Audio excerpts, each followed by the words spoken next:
Web development series के दूसरे tutorial में। पिछले ट्यूटोरियल में हमने HTML की दुनिया में कदम रखा था। हमने डिस्कस किया था कि HTML क्या होता है, कैसे HTML सिंटैक्स काम करता है, HTML के डॉक्यूमेंट स्ट्रक्चर जो होता है वो कैसा दिखता है, और हमने अपना पहला HTML पेज भी बनाया था।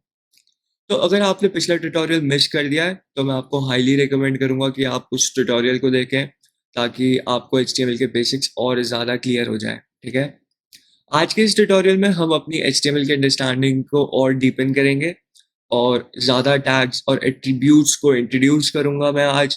और आप सब आज उन सबको कैसे यूज़ करते हैं ये सीखने वाले हैं। हम अपने वेब पेजेस को उन नए टैग्स की मदद से कैसे स्ट्रक्चर करेंगे। ठीक है, तो हम कुछ कॉमन HTML टैग्स देखने वाले हैं, जैसे कि हेडिंग्स, पैराग्राफ्स, लिंक्स, इमेजेस और लिस्ट। इन सब के बारे में बात करने वाले हैं। ठीक है, तो बिना किसी देरी के चलिए शुरू करते हैं आज का ट्यूटोरियल। एंड ऑलवेज रिमेंबर कि सबसे अच्छा तरीका सीखने का होता है करते हुए सीखना। तो इसलिए मैं आपको इनकरेज करूंगा कि अगर आप ये ट्यूटोरियल देख रहे हो तो प्लीज मेरे साथ साथ कोड लिखते रहना। ठीक है, और ट्राई करना कुछ नया एक्सपेरिमेंट करो उस चीज के साथ, ताकि आपको और नई चीजें सीखने मिलते रहे। ठीक है, और नई चीजों को आप सीख पाओ। तो चलिए शुरू करते हैं। तो सबसे पहले मैं अपना फोल्डर विजुअल स्टूडियो कोड से खोलूंगा। ठीक है, और यहाँ पे ये हमारी टेम्पलेट है, ये हमने पिछली क्लास में पढ़ा है, ये हमारी HTML की टेम्पलेट होती है। ठीक है, तो एक मैं नया फोल्डर बनाता हूँ सेकेंड क्लास नाम का, एंड यहाँ पे मैं फाइल बना देता हूँ हेडिंग्स। सबसे पहले हमारा टॉपिक आज की क्लास का है हेडिंग्स। ठीक है, तो इसी नाम की मैंने फाइल बना दिया HTML फाइल। और सबसे पहले मैं एक एक्सक्लेमेशन मार्क लिखूंगा, क्योंकि विजुअल स्टूडियो कोड एक शॉर्टकट प्रोवाइड करता है मेरे को। अगर तुम्हारी फाइल का एक्सटेंशन HTML है तो तुम डायरेक्टली ये बॉयलर प्लेट कोड को जनरेट कर सकते हो, जो कि तुम्हारा एक टेम्पलेट है HTML फाइल को। तो ये तुम्हें बार बार लिखने की जरूरत नहीं है, बट अगर तुम बिगिनर हो तो मैं रिकमेंड करूंगा कि ये तुम बार बार लिखो। एटलीस्ट स्टार्टिंग में कम से कम 10-15 बार तुम जब भी HTML फाइल बना रहे हो तुम खुद लिखो, ताकि तुम्हें ये चीज रट जाए। फिर उसके बाद तुम इस एक्सटेंशन का यूज कर सकते हो, क्योंकि फिर तुम्हें आदत हो जाएगी बार बार लिखना, फिर अनोइंग हो जाता है। ठीक है, तो चलो HTML हेडिंग्स के बारे में बात करते हैं। तो दोस्तों हम अपने ट्यूटोरियल के अब नेक्स्ट पार्ट में आ चुके हैं। ठीक है, जहां हम HTML हेडिंग्स के बारे में अब बात करने वाले हैं। तो अगर आपने कभी भी कोई डॉक्यूमेंट या आर्टिकल लिखा है तो आप हेडिंग्स का कंसेप्ट समझते होगे। और हेडिंग्स एक्चुअली ना हमारे कंटेंट को स्ट्रक्चर देती हैं और रीडर्स को समझने में मदद करती है कि हमारा कंटेंट किस तरह से ऑर्गेनाइज किया गया है। तो HTML में ना हमारे पास 6 लेवल्स की हेडिंग अवेलेबल होती है, जिन्हें हम H1 से लेकर H6 तक के टैग्स के साथ रिप्रेजेंट करते हैं। ठीक है, ये हेडिंग्स का साइज H1 से स्टार्ट होता है, जो कि सबसे बड़ा होता है, और जो कि यूजुअली हमारी मेन हेडिंग या टाइटल होती है। और फिर धीरे धीरे ना ये छोटे होते जाते हैं। H6 हमारा सबसे छोटी हेडिंग होती है। तो चलो देखते हैं। फिर ये टाइटल टैग है, यहाँ पे मैं अपना वेब पेज का टाइटल चेंज करना चाहता हूँ, तो मैं यहाँ पे लिख दूंगा my first web page. Okay, तो यहाँ पे H1 टैग के अंदर लिखता हूँ माई फर्स्ट हेडिंग। ओके, हम देखते जाते हैं, और गो लाइव एक्सटेंशन पे मैं यहाँ पे क्लिक कर देता हूँ। ठीक है, आई होप आपने इंस्टॉल करा होगा। तो ये क्या अलाउ करता है, आपको बार बार सेव करने की जरूरत नहीं, आप सीधा यहाँ पे क्लिक करोगे और जो भी चेंजेस आप अपने HTML फाइल पे करोगे ना, वो आपको उसी वक्त ब्राउजर में भी देख सकते हो आप उन चेंजेस को। तो बार बार आपको अपनी फाइल HTML की सेव नहीं करनी पड़ेगी, और बार बार जाके उसको ब्राउजर से खोल के देखना नहीं पड़ेगा। तो ये एक्सटेंशन बहुत यूजफुल है, प्लीज इसको इंस्टॉल कर लेना अगर आप में से किसी ने फर्स्ट ट्यूटोरियल नहीं देखा है। तो आप देख पा रहे हो ये चीज, ये हेडिंग देख पा रहे हो, बोल्ड है, साइज में बड़ा है, लग रहा है हेडिंग है, राइट। तो ये HTML में हम directly with the help of H1 tag कर सकते हैं। अगला टैग देखते हैं H2। ठीक है, so I write this is H2 heading. अब आपको डिफरेंस दिखेगा। ठीक है, ये देखो, ये थोड़ी सी छोटी है उससे, इसका साइज बड़ा है, ये छोटी है, राइट। मैं इसको भी दिस इज H1 हेडिंग लिख देता हूँ। ठीक है, this is H1 heading. Okay, देखो डिफरेंस दिख रहा है। H3 का, अब H3 लिखूं मैं यहाँ पे, H3 टैग का यूज करूं, दिस इज H3 हेडिंग। तो ये ना आप अपने हिसाब से, आपकी रिक्वायरमेंट्स के हिसाब से कोई भी टैग यहाँ पे बहुत आसानी से यूज कर सकते हो। तो H1, H2, H3 दिख रहा है। अब H4 टैग देखें, क्या ये और छोटा होगा? This is H4 heading. देखो, ओके रिलोड हो रहा है। एक बार इसको रिफ्रेश कर लेते हैं पेज को। See, this is H4 heading, right. देखो H1 सबसे बड़ा है और बाकी जितने भी है, H2 थोड़ा छोटा है, H3 थोड़ा छोटा, फिर H4 और छोटा। अब H5 टैग का यूज करके देखें, this is h5 heading. Okay, तो देखो, this is h5 heading and h6, this is h6 heading. Okay, see, सबसे बड़ा, छोटा छोटा छोटा छोटा छोटा। तो जब आप ये कोड अपने ब्राउजर में रन करोगे ना, तो आप देख पा रहे हो कि हर एक हेडिंग टैग का साइज धीरे धीरे छोटा हो रहा है। तो ये शो करता है कि हमारे पास कितनी फ्लेक्सिबिलिटी होती है कंटेंट को प्रेजेंट करने के लिए। आपको हमेशा याद रखना है कि आप अपने कंटेंट को लॉजिकल तरीके से स्ट्रक्चर करना चाहते हो, राइट? तो अक्सर आप H1 टैग को अपने पेज में टाइटल के लिए यूज करोगे, और H2 टैग को आप अपने सेक्शन की हेडिंग के लिए यूज कर सकते हो, H3 टैग को सब सेक्शंस के लिए यूज कर सकते हो, और ऐसी और ये जितने भी टैग्स हैं उनको डिफरेंट डिफरेंट रीजंस के लिए यूज कर सकते हो। तो दोस्तों, ये थी HTML हेडिंग्स। ओके, ये थी HTML हेडिंग्स। मुझे उम्मीद है कि आपको ये समझ में आ गया होगा कि हेडिंग्स कैसे काम करती हैं। अब हम अगले सेक्शन में जाने वाले हैं इस ट्यूटोरियल के, जो कि होगा HTML पैराग्राफ्स। हमने पिछले ट्यूटोरियल में भी थोड़ा बहुत देखा था पैराग्राफ्स कैसे काम करते हैं। तो चलिए अब HTML पैराग्राफ्स को समझते हैं। तो मैं एक नई फाइल बना देता हूँ, पैराग्राफ्स डॉट HTML। फिर से हम अपना बॉयलर प्लेट कोड जनरेट करूंगा, ठीक है। अगर आप बिल्कुल इसको स्क्रैच से स्टार्ट करो, मतलब आपको पहले से कभी HTML का बिल्कुल एक्सपीरियंस नहीं था, आप बिल्कुल न्यू भी हो, तो प्लीज पॉज करो वीडियो को। ये जो टेम्पलेट है ना, ये जो मैं लिख रहा हूँ, पूरा लिखो। अगर आप मेटा टैग नहीं लिखना चाहते तो इसको रिमूव कर दो, कोई दिक्कत नहीं अभी के लिए। बट आपको इतना पता होना चाहिए कि पहले डॉक टाइप आता है, फिर HTML आता है, फिर head tag, then body tag. ये ये फ्लो बहुत क्लियर होना चाहिए, क्योंकि बेसिक और ये जो भी वेब डेवलपर है उससे एक्सपेक्ट किया जाता है कि उसको ये फ्लो एटलीस्ट पता हो, ठीक है। ये बहुत इंपॉर्टेंट है। तो चलिए दोस्तों, अब हम डिस्कस करेंगे एक और इम्पॉर्टेंट टैग के बारे में, जो कि होता है HTML पैराग्राफ्स, यानी कि P टैग, ठीक है। तो अगर आपने कभी भी किसी टेक्स्ट एडिटर का यूज किया है, तो आपको पता होगा पैराग्राफ क्या होता है। पैराग्राफ एक ऐसा कंटेंट ब्लॉक होता है जो किसी एक विषय या थॉट के अराउंड सेंटर्ड होता है, राइट? तो HTML में हम P टैग का यूज करते हैं पैराग्राफ्स क्रिएट करने के लिए। तो ये टैग अपने कंटेंट को एक नीट और ऑर्गेनाइज्ड तरीके से प्रेजेंट करने में हेल्प करता है। इसका यूज करके ना आप अपने कंटेंट को लॉजिकल ब्लॉक्स में ब्रेक कर सकते हो, जो कि आपके यूजर्स के लिए रीडेबिलिटी को और इम्प्रूव करता है। तो चलिए अब हम एक कोड एग्जांपल देखते हैं। मैंने यहाँ पे एक सिंपल HTML डॉक्यूमेंट का ऑलरेडी ये जो बॉयलर प्लेट जनरेट कर रखा है, ठीक है। तो यहाँ पे मैं क्या करूंगा, पहले तो टाइटल चेंज करके मैं सेकेंड वेब पेज कर देता हूँ, ठीक है। उसके बाद बॉडी टैग में क्या करेंगे, हम एक H1 ले लेते हैं, welcome to my web page, ठीक है। ये मैंने टाइटल दे दिया, ये हेडिंग H1 टैग का यूज करके अभी हमने जस्ट देखा ना, ठीक है। एक पैराग्राफ टैग का यूज करते हैं। अब मैं डिस्क्रिप्शन देता हूँ इस वेबसाइट का, तो मैं लिखता हूँ हेलो फ्रेंड्स, ठीक है। Hello friends, welcome to my first web page, sorry second है ना ये, सेकंड वेब पेज। और क्या लिखना चाहता हूं मैं, और this is a paragraph, sorry spelling गलत हो गई। This is a paragraph where I can write lots of sentences, okay, and HTML makes it easy to structure my content. Okay, let's see. अब ओके, हमने पुरानी वाली file जो है ना, वो अपने लाइव सर्वर से ऑन कर रखी थी, तो इसको बंद कर देते हैं, ठीक है। तो अब ये सर्वर बंद हो गया इस फाइल के लिए। अब हम अपनी दूसरी फाइल, पैराग्राफ्स वाली फाइल के लिए खोलने वाले हैं, ठीक है।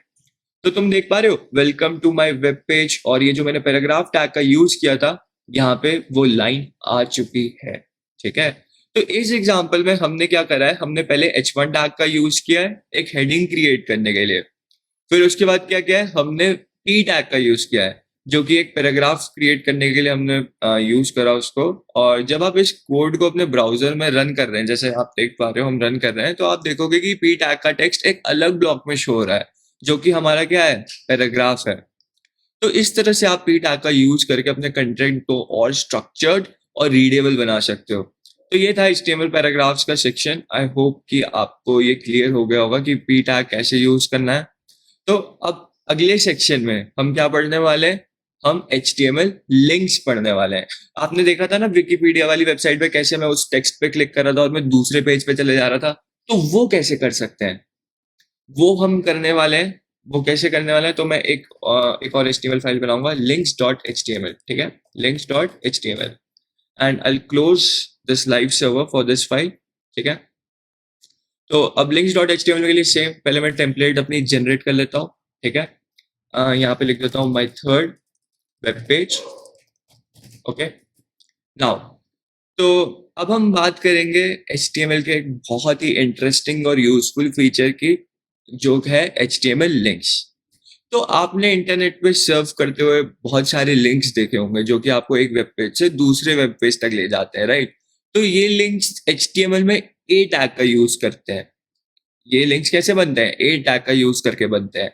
तो ए का फुल फॉर्म क्या होता है? जैसे पी का पैराग्राफ होता है, एच का हेडिंग होता है, ए का भी कुछ होता होगा ना फुल फॉर्म। ए का फुल फॉर्म होता है एंकर, ठीक है। ए टैग मीन्स, ए का फुल फॉर्म क्या है? एंकर, ठीक है। तो अब क्या कहते हैं, अब सोच रहे होंगे कि ये लिंक्स कैसे काम करते हैं। ये लिंक्स काम करते हैं href एट्रीब्यूट के साथ। एट्रीब्यूट्स पता है ना क्या होते हैं?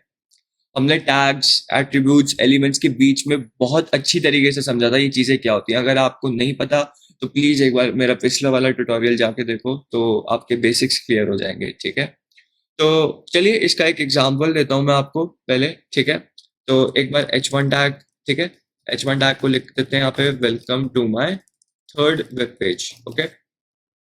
उसके बाद पैराग्राफ टैग का यूज कर लेते हैं, hello friends, hello friends, let's learn link, let's learn about links in HTML, okay. अब हम यूज करेंगे एंकर टैग, ठीक है। अब हम यूज करेंगे एंकर टैग। तो एंकर टैग जब आप यूज कर रहे हो, जैसे मैंने ये एक्सटेंशन यूज करा है तो ये डायरेक्ट आ गया, ठीक है। अगर मैं खुद से लिखता हूँ एक एंकर टैग, और अब यहाँ पे इसका क्लोजिंग, कॉरिस्पॉन्डिंग क्लोजिंग टैग, ठीक है, इसके अंदर आप जो भी लिखोगे ना वो एक लिंक में बदल जाएगा, वो एक लिंक में बदल जाएगा। जैसे मैं लिखता हूँ वांट टू सर्च, वांट, अच्छा पहले सिर्फ सर्च लिखते हैं, ठीक है, पहले सिर्फ सर्च लिखते हैं। तो अब यहाँ पे मुझे एक href एट्रीब्यूट यहाँ पे डालना होगा, और इसके अंदर ना लिंक डालना होगा एक, जैसे https://google.com। तो जब भी मैं सर्च पे क्लिक करूंगा ना, मैं गूगल की वेबसाइट पे चले जाऊंगा। एक बार मैं इस HTML फाइल को गो लाइव करता हूँ, और आप अपने वेब पेज पे देख पा रहे हो ये ब्लू है। मतलब एंकर टैग की कुछ प्रॉपर्टीज होती हैं कि ये ब्लू कलर में दिखेगा और अंडरलाइंड होगा, ठीक है। हम देखेंगे बाद में इस चीज को और अच्छे से पढ़ेंगे कि हम इसकी प्रॉपर्टीज कैसे चेंज कर सकते हैं, वो CSS के अंदर आएगा। लेकिन अभी हम समझ रहे हैं एंकर टैग क्या होता है। तो इस एग्जांपल में हम क्या देख पा रहे हैं, एक पैराग्राफ है, ठीक है, एक पैराग्राफ है, एक हेडिंग है और एक लिंक है।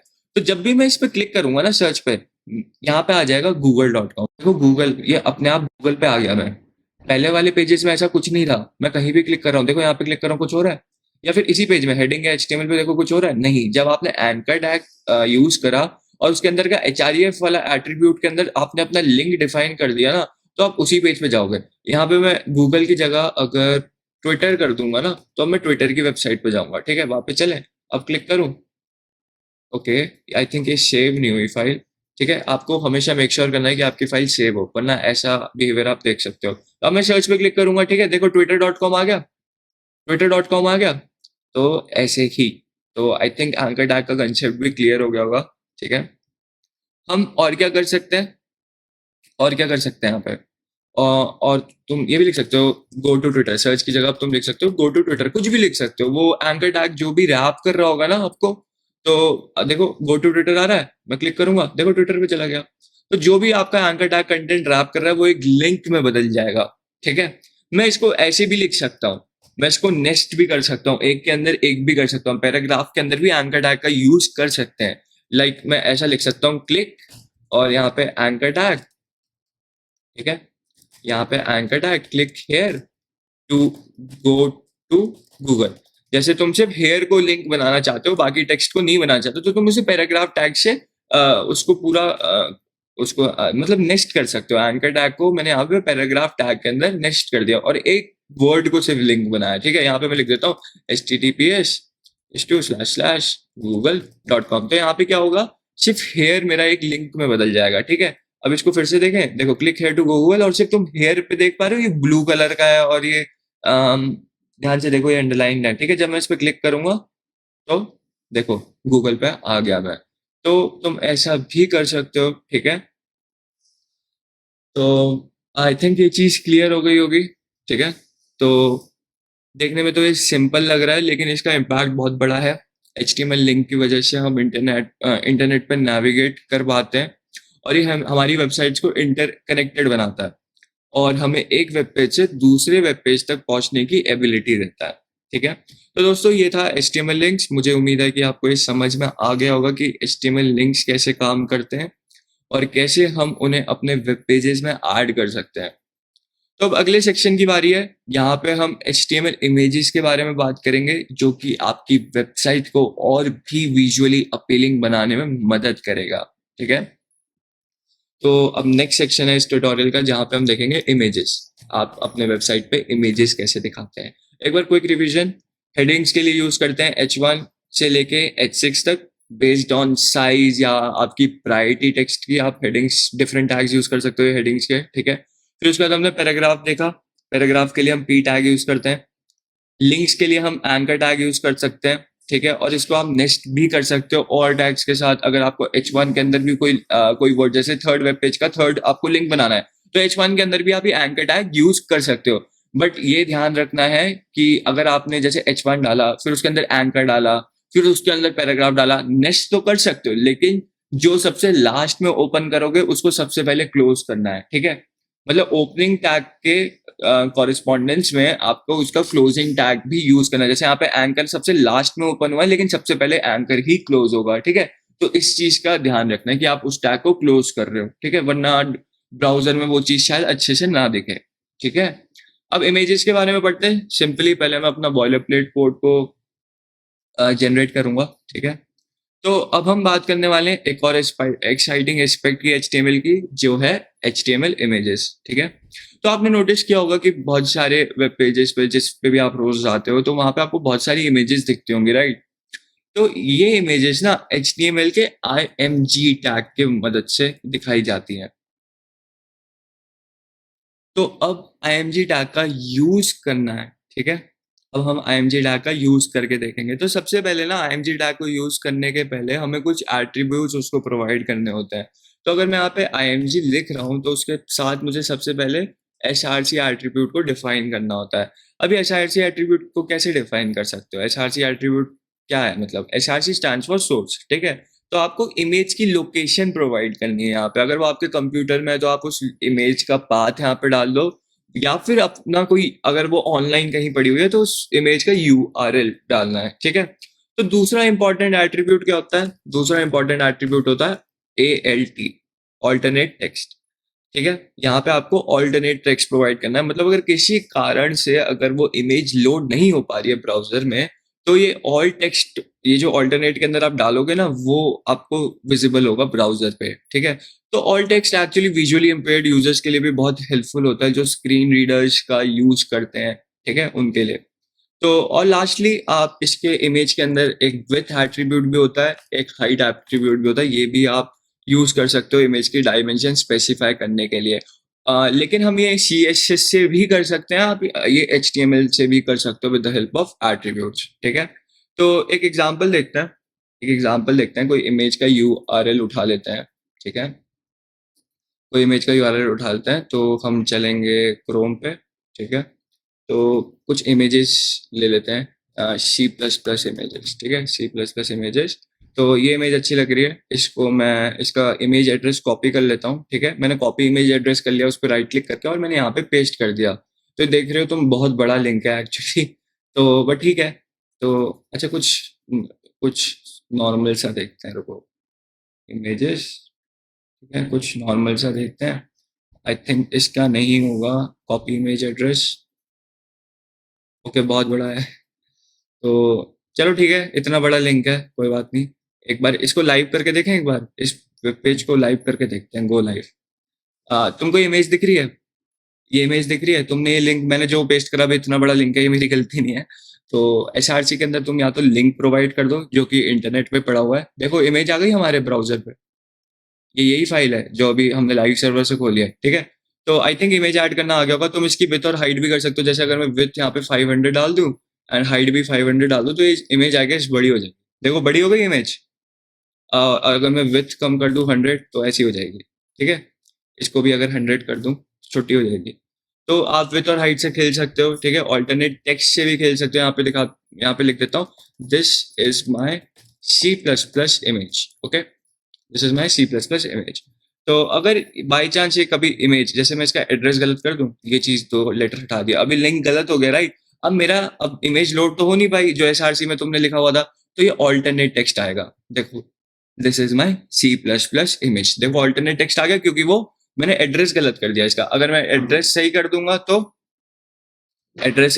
तो इमेज आ गई। तो that's how you can do this, okay. तो अब एक बार इस लिंक को रिमूव कर देते हैं, ठीक है। तो इस लिंक को रिमूव कर देते हैं और हम कहाँ जाएंगे, हम जाएंगे पेक्सेल्स पे। पेक्सेल्स क्या है, यहाँ पे आप बहुत सारी फोटोज और वीडियोस आपको मिल जाते हैं फ्री में। तो यहाँ से कोई फोटो डाउनलोड कर लेते हैं फटाफट से। जैसे ये फोटो डाउनलोड कर लेते हैं, ठीक है। और ये फोटो को मैं क्या करूंगा, अपने HTML वाले फोल्डर में इंक्लूड कर लूंगा, एंड देन हम उसका एड्रेस पास करके देखेंगे क्या हम ये फोटो देख पा रहे हैं या नहीं देख पा रहे। तो ये फोटो मैंने डाउनलोड कर लिया है, इसको मैं अपने विजुअल स्टूडियो कोड में खोल देता हूँ, ठीक है। इसको मैं इस फोल्डर में डाल देता हूँ and I just rename it's name image, ठीक है, image.jpg। तो अब मुझे कोई पाथ एक्चुअली यहाँ पे डिफाइन करने की जरूरत नहीं, क्योंकि सेम डायरेक्टरी में है ना इमेज। तो मैं डायरेक्टली अगर image.jpg लिखूंगा तब भी ये दिख जाएगी। लेकिन अगर ये इस फोल्डर के बाहर है तो आपको इसका करेक्ट पाथ डिफाइन करना होगा, ठीक है। सबसे पहले ये अपने फोल्डर में देखेगा, इसको इस नाम से अगर फाइल मिल जाएगी तो ये इसी को रेंडर कर देगा। तो एक बार देखें, अपने डॉक्यूमेंट पे जाएं, देखो ये इमेज दिख रही है। अब अगर मैं इसकी विड्थ और हाइट बढ़ा दूं तो आई थिंक इमेजेस भी समझ में आ गया होगा। इस एग्जांपल में हमने img टैग का यूज किया, हमने src एट्रीब्यूट में इमेज का URL डाला, फिर हमने एक इमेज डाउनलोड करके भी उसका पाथ डाला, ठीक है। और बस फिर ऑल्ट एट्रीब्यूट में हमने टेक्स्ट दिया। तो ये टेक्स्ट तब दिखेगा जब इमेज लोड नहीं हो रही। आई थिंक वो चीज क्लियर है। और फिर हमने विड्थ और हाइट एट्रीब्यूट से भी इमेज की डायमेंशन सेट करी। तो HTML इमेजेस का यूज करके आप अपनी वेबसाइट को विजुअली इंटरेस्टिंग बना सकते हो, एंड इमेजेस का यूज करके आप अपने कंटेंट को सपोर्ट कर सकते हो, यूजर एंगेजमेंट बढ़ा सकते हो और अपने व्यूअर्स के लिए एक रिच ब्राउजिंग एक्सपीरियंस क्रिएट कर सकते हो, ठीक है। तो दोस्तों ये था HTML इमेजेस। मुझे उम्मीद है कि ये सेक्शन भी आपके लिए इंफॉर्मेटिव रहा होगा, ठीक है। अब नेक्स्ट चीज क्या है, अब जो नेक्स्ट चीज और लास्ट चीज इस ट्यूटोरियल की है वो है लिस्ट, ठीक है, list.html। फटाफट से इसका बॉयलर प्लेट कोड हमने जनरेट कर लिया है, ठीक है। हमने अपनी टेम्पलेट जनरेट कर लिया है। अब हम क्या करेंगे, अब हम लिस्ट के बारे में सीखेंगे। तो लिस्ट, जैसे कि नाम से पता चल रहा है, HTML में लिस्ट कैसे क्रिएट कर सकते हो, HTML में लिस्ट कैसे क्रिएट कर सकते हो, ठीक है। तो बेसिकली HTML में दो टाइप्स की लिस्ट होती हैं, एक होती है ऑर्डर्ड और एक होती है अनऑर्डर्ड, ठीक है। तो ऑर्डर्ड लिस्ट जो होती है वो नंबर्ड होती है 1 2 3 4, और अनऑर्डर्ड लिस्ट जो होती है उसमें बुलेट्स यूज होते हैं डिफरेंट टाइप्स के, जैसे सर्कल, डैश, ऐसे टाइप के, ठीक है। तो हम सबसे पहले बात करेंगे अनऑर्डर्ड लिस्ट की। अनऑर्डर्ड लिस्ट यानी कि बुलेटेड लिस्ट। तो अनऑर्डर्ड लिस्ट के लिए हम यूज करते हैं HTML में UL टैग, ठीक है। UL टैग का यूज करके बनता है। तो हर एक लिस्ट आइटम को आप एक्चुअली, जैसे अनऑर्डर्ड लिस्ट आपने यूज कर ली, आपने ये वाला टैग यूज कर लिया, ये एक अनऑर्डर्ड लिस्ट बन गई।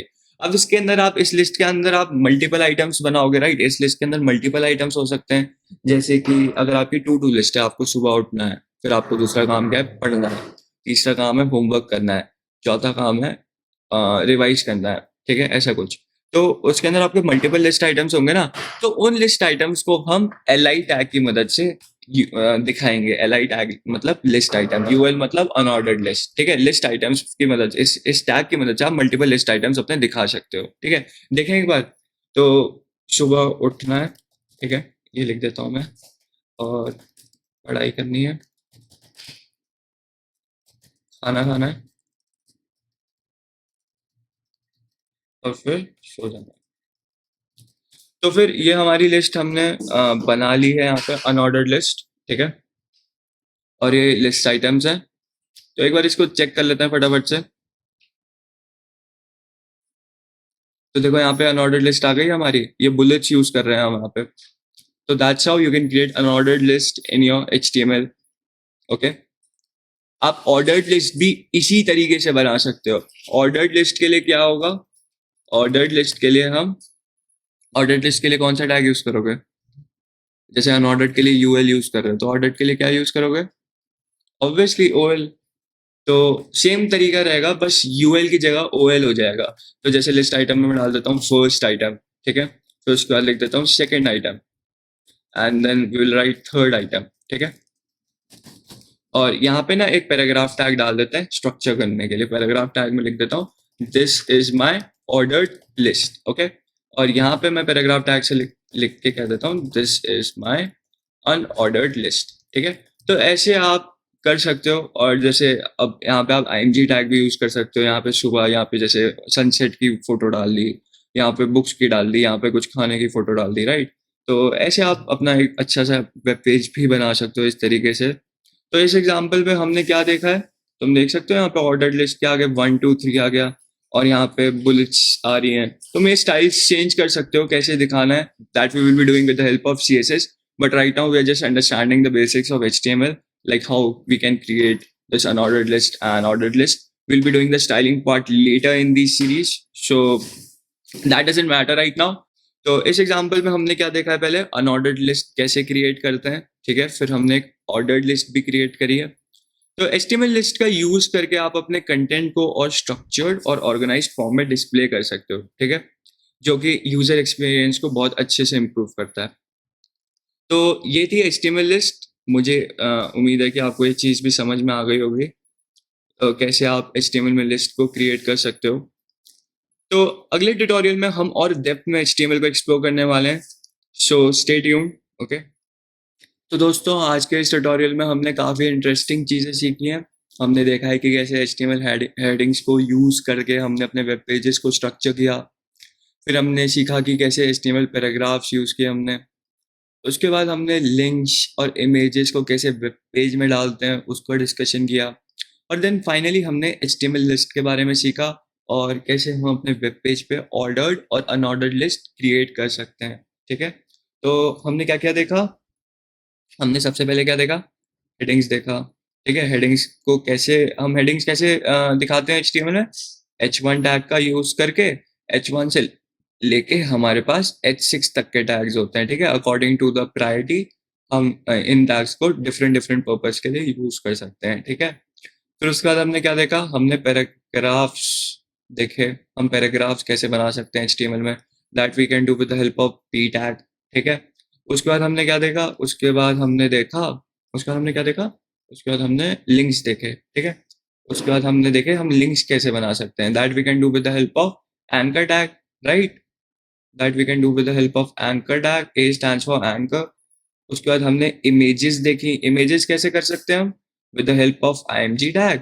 उसके अंदर एक src एट्रीब्यूट आता है जिसके अंदर हम अपना पाथ या फिर लिंक डिफाइन करते हैं। फिर उसके बाद एक ऑल्टरनेट टेक्स्ट वाला एट्रीब्यूट आता है जिसके हम ऑल्टरनेट टेक्स्ट डिफाइन करते हैं। फिर आप विथ और हाइट भी डिफाइन कर सकते हो यहाँ पे, ठीक है, वो भी देखा हमने, विथ और हाइट कैसे चेंज कर सकते हो इमेज की।